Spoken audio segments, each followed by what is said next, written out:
wonderful. Our two Debbies are back. Debbie Martzlaw and Debbie Shaw. Gosh, God bless you, my loved ones. Anyway, what an awesome day. As I thought about today's talk, the 10 most important words in the English language appeared in my life, and that is, if it is to be, it's up to me. And that's what this month is all about. Is it going to be about them, or is it going to be about me? So it's all about me. Okay? So we're going to focus on today the empowering theme for May. And for today's talk, for purpose of this talk today, we're going to call it the Divine Guardian. Is that okay with you folks? The Divine Guardian. This is a month of expanding awareness for me and for all the rest of us, I believe. Because we come to the awareness that we are immersed in a sea of love. In a sea of unconditional givingness. And so our awareness should be that we are bathing in this tremendous glory of the gifts from on high. And so at the very core of our being, we know that the source of all there is what we are all about. So today and this month we want to embrace the fact that we are that which we are, and that we're going to claim it as our own. We're going to take ownership of it, but more importantly, we're going to identify with it, and we're also going to do what? We're going to commune with it. So today we're going to have a couple of special things. We're going to do an exercise, a tool in communing with Spirit later on. How many of you have gotten this card that we sent out? It looks like this. Anybody not get one of these? So we're going to do this and have some fun with it. I believe in, I consider myself a new thoughter. How many of you consider yourself a new thoughter? Yeah, okay, we all do. I believe we can make a difference on planet Earth. And by first embodying what I just mentioned, embodying it. I didn't say that we understand it and know it, we embody it. What do we mean by embodying it? We live it. We embody it, and we embrace it, and we embed it in every cell of our body. We live it. And that's what embodiment means. So we can make a difference in the universe, and the ripple effect, you can never understand what that's going to be. You can't measure it. Because if we take care of our own personal embodiment of this tremendous glory that we are, then the ripple effect goes out there and it affects everyone else. So we need to, no matter what the situation is, and what this means is that when I face the daily experiences that we face, we all have to go through the drama of life. How many of you have had a drama just in this last week? I've had probably 18 of them.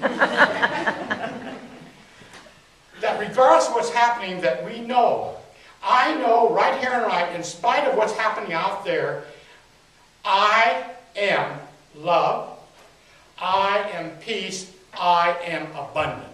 No matter what the situation is, or whatever the perception is. So I decided, as Jesus said, we need to become as little children, and then we're going to be okay. So I have a little story that we'll tell later on. But my feeling is this, that there's too many people on planet Earth. There's 7 billion of us now.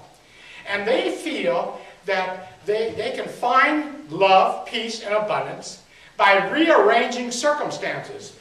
Do you understand what we're saying? That this peace, love, and abundance comes from the things out there. And so all we need to do is rearrange everything. And so we read the newspaper and it drives us nuts because we see this ongoing strife that's going on, thinking that that peace and that love and that abundance comes from outside of ourselves, when we know differently, don't we? So I decided to follow Jesus' as an example and come up with a story. And this story has to do with this youngster. Her name was Jane. She only lives 2 or 3 blocks from school. And so her mother says, okay, you can walk to school on good days, but on bad days I'd rather just take you. And so this one day, it was getting a little cloudy, and Mom said, I don't think so. Maybe I should. No, she said, please, Mom, let me walk. And so she did. As the day progressed and the school day almost came to a close, the mother saw the clouds coming in. It started raining. There was thunder and lightning, and she thought, my gosh, Jane's going to be so frightened coming home. I've got to go over there and pick her up. So she drove her car over the 2 or 3 blocks, and Jane was already leaving school, heading home. And every time there was a bolt of lightning, Jane would look up and smile. And she kept, another lightning, Jane looked up and smile. And the mom did a U-turn and she came up alongside the curb and said, "What are you doing, Jane?" She says, "God is taking a picture of me." This is the consciousness that we're talking about during this month.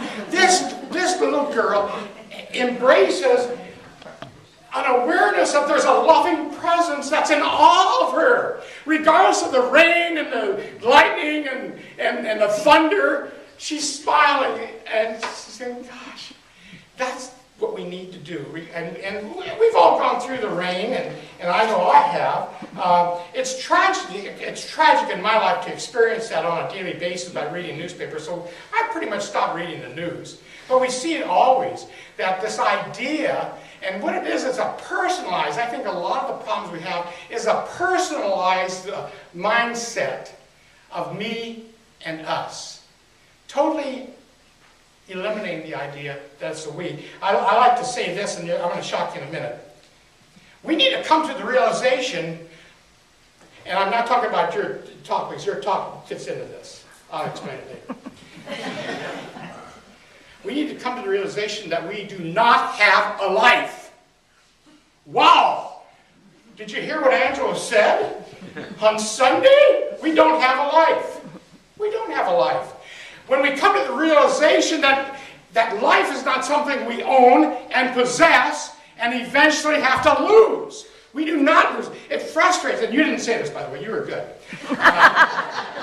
She said her life, she was relevating it to but it frustrates me sometimes as a minister, and I have slipped into that hole too, by saying, we're so sorry, and we do a lot of, I'm a chaplain in our Marine Corps, we are sorry to have lost his life. He's lost his life. No, he has not lost his life. What is life? Life is not something we lose and experience for a short period of time. You know, the one life, there's only one life, there's only one consciousness, and that's the universal cosmos of all that there is, experiencing itself through each one of us, through form.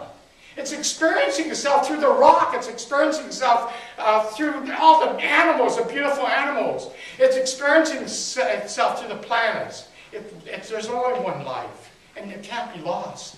And it's our life. It's my life. And so, let's go on. I go crazy. So, we have heard over the years that, okay, Angelo, okay, that sounds all well and good from the platform, that I'm this living presence, and therefore this divine guardian provides me all my needs. And what's causing my blockage? Have you ever talked to your family and friends, and they said, my gosh, I prayed, and I pray for this and that, and all of a sudden I don't experience it. What is my blockage? You know, what's causing this to block? In my 42 years of studying this belief system, I've come to the conclusion that there's two major areas of consciousness that causes the blockage in my life, and probably in the life of many people. Now, there are many reasons. I mean, we can psychologically look at this and analyze each individual. But I think the two major ones I want to deal with today are two things. It's identification and it's communing with spirit. That's the two major reasons. If we can get a handle on those two areas, we can do it. Scripture and Job tells us this, that that what has come upon me, I fear, and I always really goof up Scripture. So I'm going to read it. For the thing which I greatly feared has come upon me, and that which I was afraid of has come unto me.